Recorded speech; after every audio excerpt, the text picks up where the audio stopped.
안녕하세요. 오늘 또 이제 저희 집 그 워터코인을 가지고 얘기를 해보려고 그러는데요. 워터코인은 물만 줘도 쑥쑥 잘 자라는 그런 이제 식물인데요.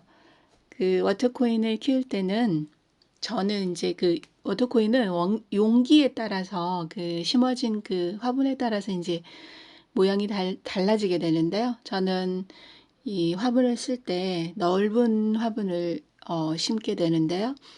그 넓은 화분에 심게 되면 그 짧고 그 굵게 키울 수 있는 그런 요건이 돼서, 그런데 이제 그렇게 키우기 위해서는 그 여름에 7월 정도에 이제 꽃이 피기 시작하는데요.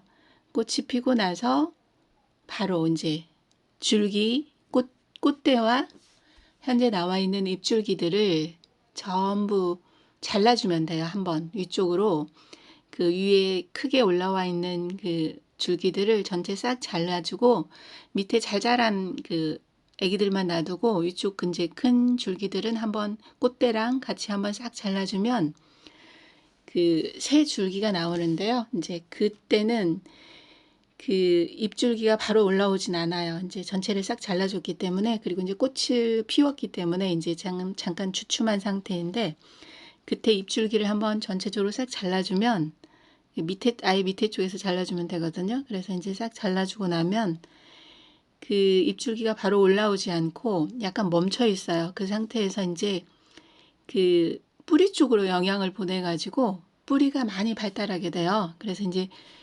줄기가 번식을 많이 하게 돼요. 그 시기에.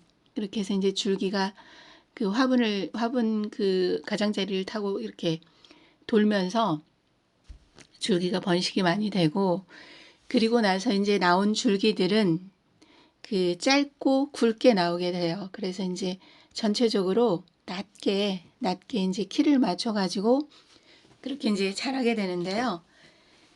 그 왜 큰 나무들을 보면 이제 큰 나무들 많이 심어 놓은 데를 보면 서로 그 햇볕을 보기 위해서 이렇게 키가 서로 자라잖아요. 그런 이제 효과를 보는 거죠. 그렇게 해서 이제 그렇게 큰 줄기들을 다 이렇게 잘라주고 나면 작은 잎줄기들이 이제 고만고만하게 나오게 돼요. 그래서 이제 짧고 줄기도 좀 약간 굵게 나오게 되거든요. 그렇게 해서 이제 모양이 이제 잎줄기가 크면 넘어지거나 이제 그럴 수 있는데, 그 상황에서는 이제 그 이제 작게 자라는 거죠. 짧게 해서 자라게 되고, 그 이제 길어난 줄기를 가지고 이제 삽목을 하면 되는데요. 이 줄기를 마디마디 잘라서 이제 흙에 심어도 되지만, 줄기를 긴 줄기를 한 7, 8마디를 떼어 가지고 그냥 그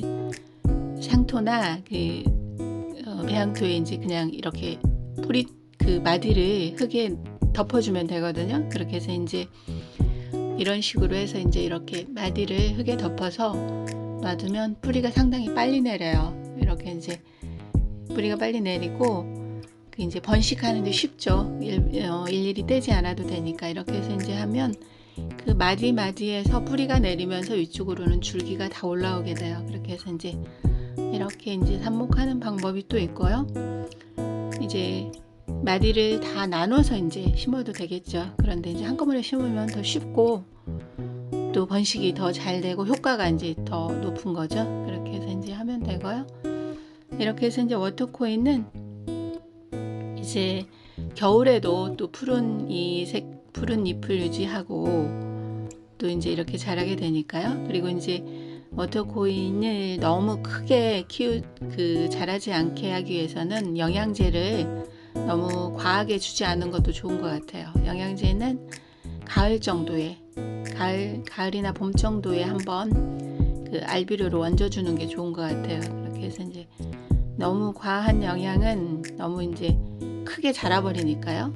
이렇게 이제 단단하게 키우기 위해서는 그 영양을 너무 과하게 주지 않는 것도 이제 하나의 방법인 것 같고요. 이렇게 이제 사계절 그 푸른 이 동글동글한 그 예쁜 잎을 이제 보기 위해서는 그런 이제 하나의 방법도 괜찮은 것 같고요. 이렇게 해서 이제 수경으로도 키울 수 있고 또 흙의 화분에서도 키울 수 있는 워터코인에 대해서 오늘 또 얘기를 해봤습니다.